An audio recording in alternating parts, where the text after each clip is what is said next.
Well, I just want to welcome everyone. My name is Colleen Echohawk. I'm an enrolled member of the Pawnee Nation of Oklahoma. I also belong to the Upper Otna-Athabascan people of Alaska. I am very proud to be the executive director of the Chief Seattle Club, a former recipient of the Equitable Development Initiative funds. And I just want to warmly welcome you all. This is an exciting day.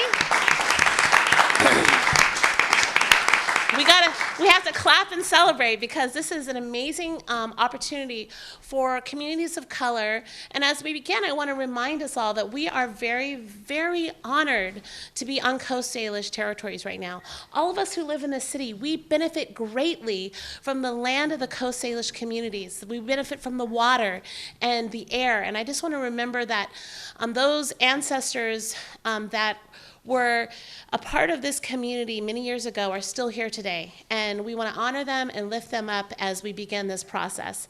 I am thrilled once again to have you all here. I was reminded this morning of what my grandma used to do every time I went back to Alaska. I have a strong memory of taking my baby to her. And I was in her little cabin in rural Alaska, Metasta Lake. And she took my baby and she held my baby and she rocked my baby like this and said, "I'm your grandma, I'm your grandma, I'm your grandma." And she said it so many times over and over again. And what she was doing in that moment was claiming her. She said, "You belong here. I'm your grandma." And I think in many ways, the Equitable Development Initiative does that same thing. It says to all of our community that you belong here, that we're claiming you. We're providing a place and for you to belong. And that's what our city is about. That's what we're about here at the Chief Seattle Club, is saying you belong here. We are so thrilled to be breaking ground in January on 80 units of housing for Native people. And the theme of that building, yes, it's so exciting. That building's name is All. It's a Lushootseed name for home. And what we're reminding this entire city is that this is a Native city. This is a city where Native people have always belonged. And our job here at Chief Seattle Club is to call them into home and belonging. And so I am very excited about this incredible initiative. I want to thank, I don't see many of them here, but the folks that started the Equitable Development Initiative are heroes. They were so thoughtful several years ago now to think about this program and to think about what it means to know that we have gentrification happening here in Seattle, to think about how we think about community preference and housing. And so I just want to lift them up as we begin this process and begin this time together. So all of you who might be watching out there, I don't know where you're at, I wish you were here, because we know that you did some amazing work and pioneered something really special here in Seattle. It is my pleasure now to introduce Sam Assefa. Great.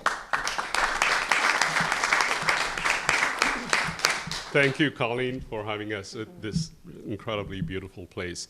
I also would like to acknowledge that we are on the land of the Coast Salish, the indigenous people who lived here for thousands of years before we came here. As an immigrant myself to this country, I do appreciate and pay respect to the people who came before us. And because of that, we are enjoying one of the most special, beautiful places anywhere. Colleen mentioned the Equitable Development Initiative, which started in 2016 just with 5 projects.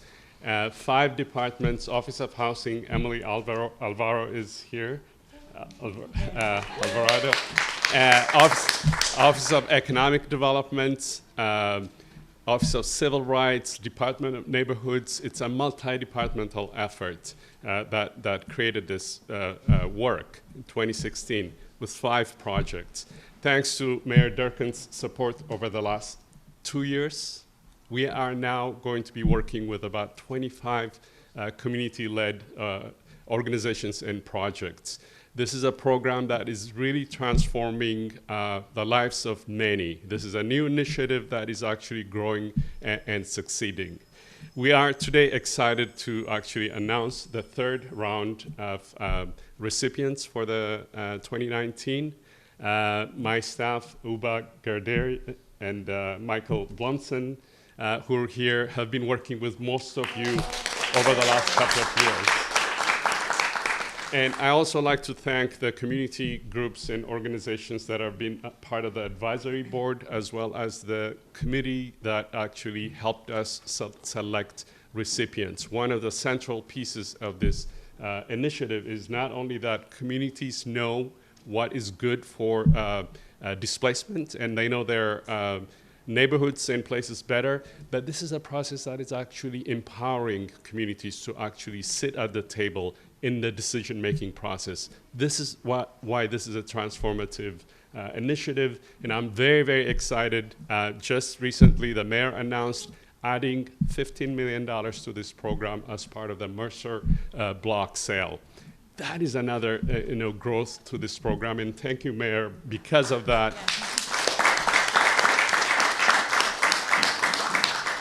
It may be a drop in the bucket, but the most important part of it is this program is growing, and the mayor is committed, and I'm excited to be part of that, as are most of my colleagues here. So with that, I would like you to please help me welcome Mayor Durkan to announce the recipients of our Round 3 Equitable Development Initiative Fund.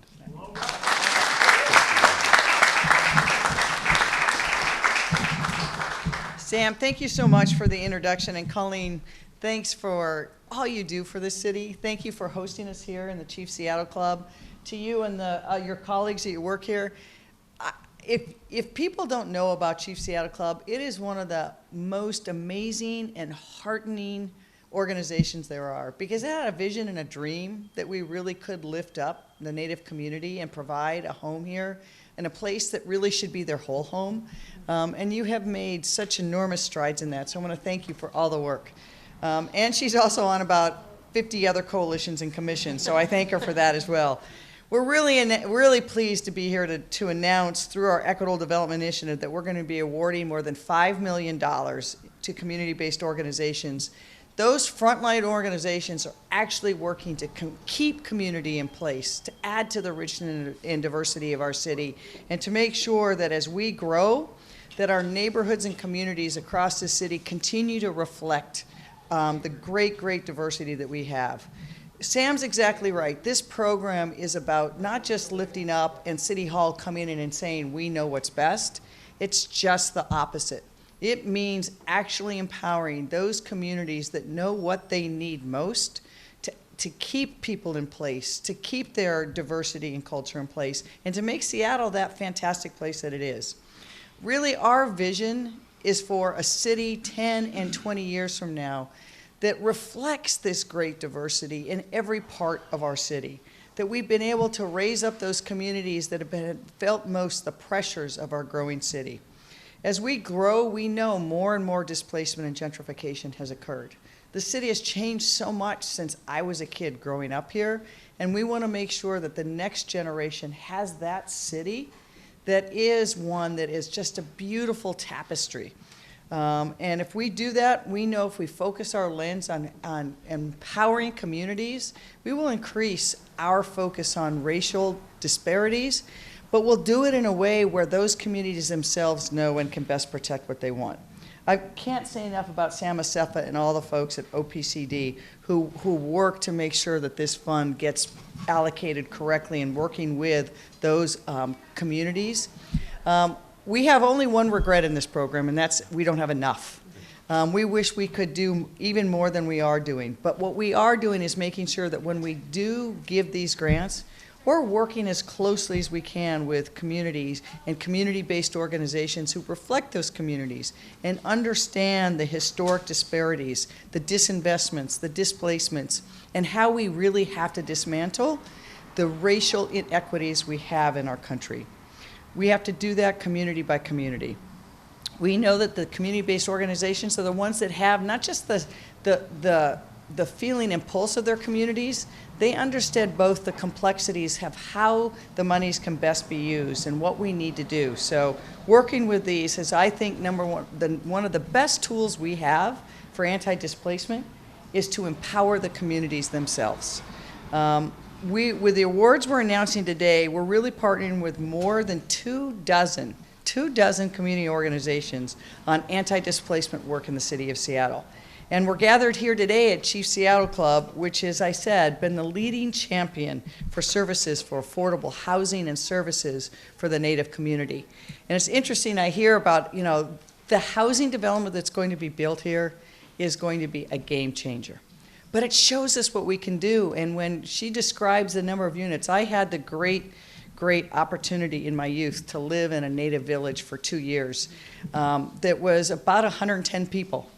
So when you say it takes a village, we could house almost this whole village in what you're building.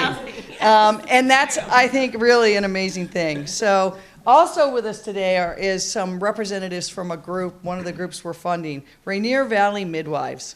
They provide prenatal and neonatal care for families of color. And that's so important for so many reasons. One, to have that connection for basic health care into communities, but it also is so symbolic of what we have to do as a city. We must start before birth in raising up communities. We need as good prenatal care as we can for mothers and families. Then we need to bring those children into loving households who are supported by this community. So thank you for your role in that. We are blessed to have your organization. We know we have to do more, but in our budget, we will continue to benefit the ongoing EDI funding of at least $5 million a year. Last year, we were able to find a permanent source of that, but we, as we said, knew that these community-led initiatives, we look for more. So one of the things we did when we sold the MRSA Mega Block was to say, as we allocate these funds, what are those things we need to do to be building that city into the future that really represents the best Seattle? And that's why we said we needed to use some of that money to actually add to our Equitable Development Initiative. And if you look at the projects that we've been doing on an ongoing basis, it's amazing. I mean, communities throughout Seattle who have this vision for them, their children, their grandchildren, and we can help empower that vision. And by doing that, we're building a better city. So we know that one of the things is community-owned real estate, so we're looking for those opportunities to really give those communities the opportunity to control not just programs, but the very land, the thing that is most scarce in our city. I want to thank, like Colleen, all the community members who work on this. It is a tireless effort. Those who are on the EDI Interim Advisory Board help guide the process. The review committee who give feedback and really vet and work with community over a long period of time. And of course, to the community organizations themselves, who are so thoughtful and devote so much energy to not just the work they're doing, but how does that work help build up community. I also want to echo what Sam said. The city staff who works on this are amazing. Our Office of OPCD, housing, economic development, the arts, civil rights. We want to broaden that because we want this really to be about making our whole city accessible for all of our communities. And to do that, our whole city works together. And I think these programs themselves show what can happen when we come together as a city to truly empower organizations. So it's an exciting day, really happy to be here, and look forward to the next chapter of this very important program. And with that, any of us up here would be happy to take questions. If not, we can just celebrate. Well, I'd like to say something. First, Sir, what do you? Madam Mayor, first of all, I want to applaud you for your work on homelessness before I say anything else, because you're dealing with a troublesome population, you're dealing with multi-complexity of needs, and you're stepping up to the plate in order to rectify. And so I applaud you for that, regardless of what somebody say, and the council people also who support you, whatever you're doing to help these people.